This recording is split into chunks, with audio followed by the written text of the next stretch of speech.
Thank you very much. Great job. Thank you. Our next speaker is Mana Papafavare, the CEO of General Carbide. Thank you so much. So again, my name is Mana Papafavare. I'm the president and CEO of General Carbide Corporation. We are a 56-year-old manufacturer of carbide and steel tooling components and assemblies for lots of industries that include oil and gas, ammunition tooling, and agriculture, to just name a few. We're a fully integrated supplier, so we start with our ungraded powders all the way to making our finished tools, which we've transformed over a period of years. That's great. This company was started by my father, Primo J. Papafava, when I was just 5 years old.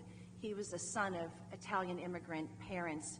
He enlisted in the Air Force to be a navigator, graduated from Carnegie Tech, now Carnegie Mellon University, with a degree in chemical engineering, and then went to work for a variety of businesses, ending up in a carbide company.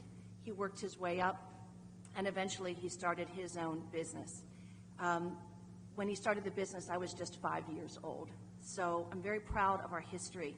My mother and father taught us a lot, and I lost my father now 22 years ago, and my mother is now 5 years gone.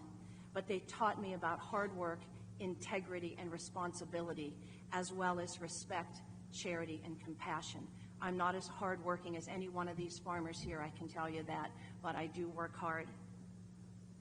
When my father passed away back in 2002, I was left with the responsibility of carrying on our business and taking care of 250 people that work for us in Westmoreland County.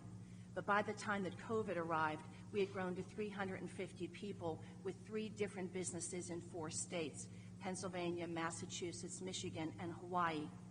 And even though we were deemed an essential business or a sustainable business by 3 of the states, still General Carbide lost 60% of its business in a very short period of time.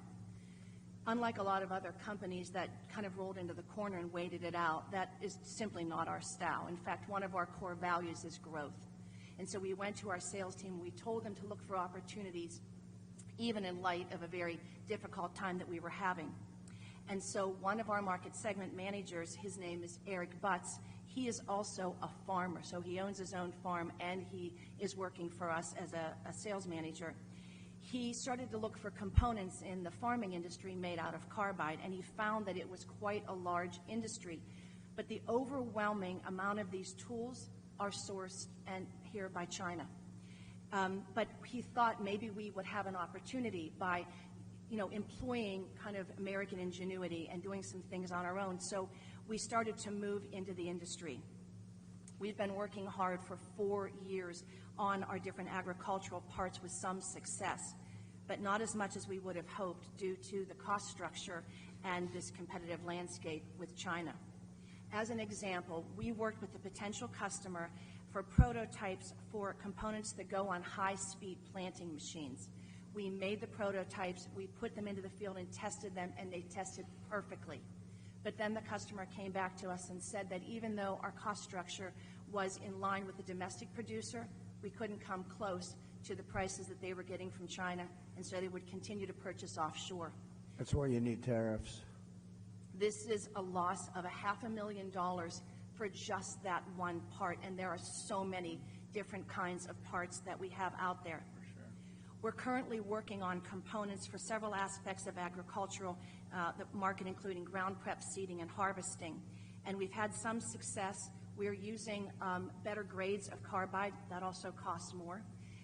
We have instituted robotics and other innovative processes. We have 24/7 customer service and communication with our customers. And we're now a one-stop shop, but we still cannot compete against Chinese government-subsidized businesses.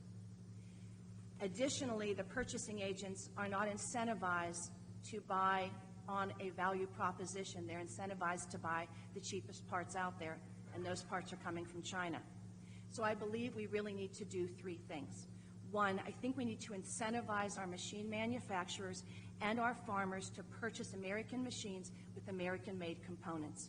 Secondly, I think we need a stronger stance on China. You said it, that it should cost more to purchase components from China, not just more to purchase the materials, which is what we're up against now. And thirdly, we need to do a better job incentivizing those in purchasing to think about the value proposition, longer running machines in the field. That's really what we need to think about.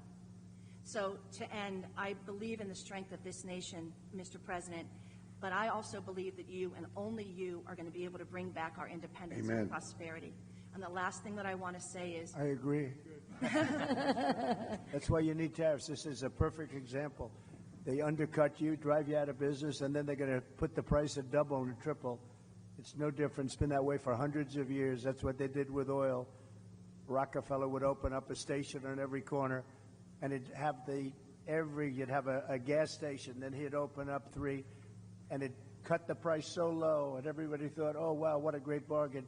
He'd put the one guy out of business, and then he'd raise the prices to triple, quadruple what it was. That's the old way, and it's no different with China or anybody else. That's why you need tariffs. We level it off, and now people are starting to understand it. Actually, I was watching Howard Lutnick and John Paulson, 2 of the great geniuses of Wall Street, actually 2 of the most successful people on Wall Street, and they're big on tariffs. They're saying Trump was right all along, and I did it. But that's exactly why. They put you right out of business, and then they'll sell the same product, but they'll be double the price of what you are and make a fortune. That's what they want to do, among other things. Can you tell the story of your daughter? Yes, I'm sorry. The last thing I wanted to say is my hardest job is not running 3 businesses. It's actually being a mom to a daughter that is here with me today, Caroline Ray. She's 16 years old. I'm right there. Would you just raise your hand, honey, so that Mr. President can see? She's right there. She is not in school today, and she asked that she could be here and she could see you. I'm doing everything that I can to try to give her the truth every day. And I just wanted to say, and I told you that 8 years ago when you were running, and she was just 8 years old then, every night she would go to bed and I would kneel on the floor next to her bed and we would pray every single night for you. And every night she would speak out to God and she would say, "Dear God, please let Mr. Trump win, please."